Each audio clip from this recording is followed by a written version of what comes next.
Hi, today we have Kingston Arthur, and he's going to tell us a little bit about himself and how being single for a male is. How about that, y'all girls out there? Kingston, welcome to the show. Yeah, no problem. How you doing today? Doing all right. Okay, can you tell me a little bit about yourself? I'm 19. This is my second year at St. Louis Christian College, second semester. This is my second semester at St. Louis Christian College. Studying preaching, going to be a preaching major, and I want to do life coaching, hopefully do some voiceovers, stuff like that. So yeah. Yeah, you have an awesome voice. Doesn't he have an awesome voice, ladies? Yes. So tell me about how being single is for you. All right, so I'm single because I'm not married, but I do have a girlfriend. And whenever I didn't have her, I would. Well, dadgum. Okay. It's okay. All right. So. So did you have any challenges in your singleness? Yes, I did. I got out of a relationship whenever I was in August of 2010, which was a while ago, about a year and a half ago. Got out of a relationship. It was not a good relationship. Got out of it, and I did some things I shouldn't have done, and I prayed for God to help me and to make sure that the next girl I was with be beneficial in my life, be good, be something that was supposed to happen, that I was done messing around with girls, I was done not taking it seriously, I wanted to be serious about it, and not to put her in my life until I was ready to be serious about it. So there is a point in time when men just aren't serious about women? Yeah. So for women, how does that look? How would we know if a guy is into you for the long term, or he's just into you because it's something to do? Well, I think a huge indicator would be sex, to be honest, things like that. Just... So if he's pressuring you for sex, or if he's just asking for sex, or if y'all just are having sex? Probably if y'all having sex and y'all not married, then it's not a healthy relationship. But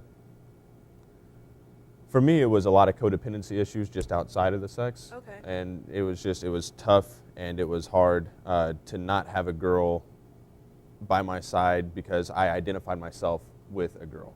Okay. It's just a part of my identity. But then whenever I was single, I fought to find my identity in Christ and my identity by myself and as a person, as an individual.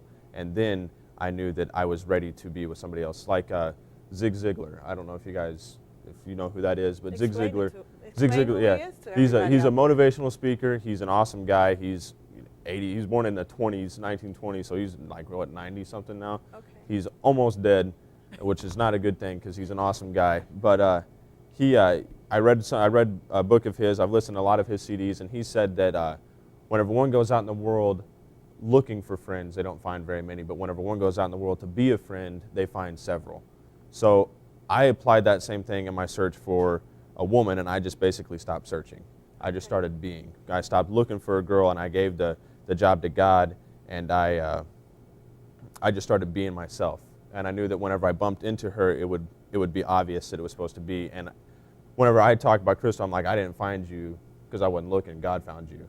So could you tell those out there looking at this over the internet how they could give the job to God?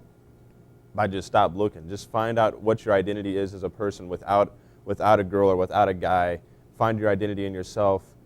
Be yourself, and then just stop looking. Stop putting so much pressure on yourself. It's a lot easier. Every time, whether it's looking for a girl or a job or school or money or anything like that, if we just give the job to God, chances are He'll handle it a lot better than what we can.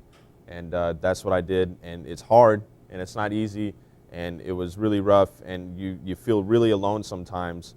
But then you got to make best friends with yourself, and then you won't be as alone so much because you're hanging out with your best friend. So. Cool. So what are the things that you did to help you stop being alone before Crystal came? Well, I went through life coaching, which I said earlier I want to be a life coach. My dad's a life coach. I went through life coaching. That helped find my identity, helped me find who I was. And then it was just I had long-term goals. And not just a girl, like just long-term goals about my career and what I wanted, and I started implementing the things that I needed to do to make sure that happened. And there's things that we can do now, even if the goals seem really far off. There's always something that we can do to eventually get there. just even if it's right now and even if it's small. So I just started dreaming, basically. And I would, like, it made the here and now a lot better to think about where I could be in the future if I would just stop sulking and stop feeling like I'm alone and start looking at the positive of things and just dream. If it's okay for me to summarize what you just said, you started on your path to destiny. You started to find out the things that God created you to do and the things you wanted to do. I found a purpose and an identity. And even if you do have a purpose and an identity, and even if something's going along and you're on your course for that purpose and identity, and something's online that's not quite what you want, but you know it's what you're going to want, then you find peace and happiness, even if it's not what you want right then and there. And Crystal was on that path also, right? Yeah, she was. Tell us about Crystal. Crystal, she's awesome, beautiful, amazing. Whenever I got out of my relationship with the girl I got out of a relationship with in August 2010, I was texting another friend of mine, and we were talking back and forth, and I'm talking about how I'm going to have this perfect girl and how she's going to be awesome and the best girl in the entire world. And she said, well, what's this girl going to be like? And I listed off like this 2-text criteria of what this girl's going to be, and she texts back, good luck. And I said, what's that supposed to mean? And she said, well, good luck finding a girl that has all those criteria met. You don't even have all those criteria met. And I was like, you're right. She said, somebody's always going to be struggling with something in their life. So I changed it very simply, and I said someone who was striving for, and then all the criteria. Okay, that makes sense. And that's Crystal. And that's I feel that's me. I'm always wanting to do something better, and I'm so far from where I want to be, but I know where I want to be. And same thing with Crystal. She's far from where she wants to be, but she knows where she wants to be, and she'll do what it takes to get there. Cool. And then realizing that we're never actually really going to get there, but we're always striving for it anyway. That's a good thing. Crystal couldn't be here today. She had to work, but she is coming soon. Maybe we'll have Kingston and Crystal come back together, and then they can explain to us how they met. I'm not going to have him do that. If you could talk to single guys out there, what would you say to them? Just say it right into the camera. What I said earlier, stop looking, stop putting so much pressure on yourself, because you're going to mess up. You're going to find a girl for the wrong reasons, for codependency, for sex, for things like that. If you put your desires aside and focus on yourself first, then you'll be ready for a girl, and then it'll just happen. Since you brought up sex, how is it possible for men to not want sex and want a deeper relationship from females also? Where I stand with Crystal is, she is the first girl that I've been with that does have a strong relationship with God. And whenever I stumble due to sexual sin, it hurts my walk with God. But before it was just, well, they don't really have that close of a walk with God, so it's okay. But with Crystal, I respect her way too much to even want to mess up her walk with God. And so there's such a high level of respect there, and it's not okay to do it. So it's not even about me, it's about her as well, and I respect her too much to defile that, basically. Wow, that's awesome, girls. Do you hear them talking? That means if you have high expectations for your life and where you're going, then guys won't move past it. They may ask, but they will respect your walk with God. So you don't have to give up the goods just to keep the man. I've seen their relationship. They are awesome. I've watched them pray together, and they are so cute also.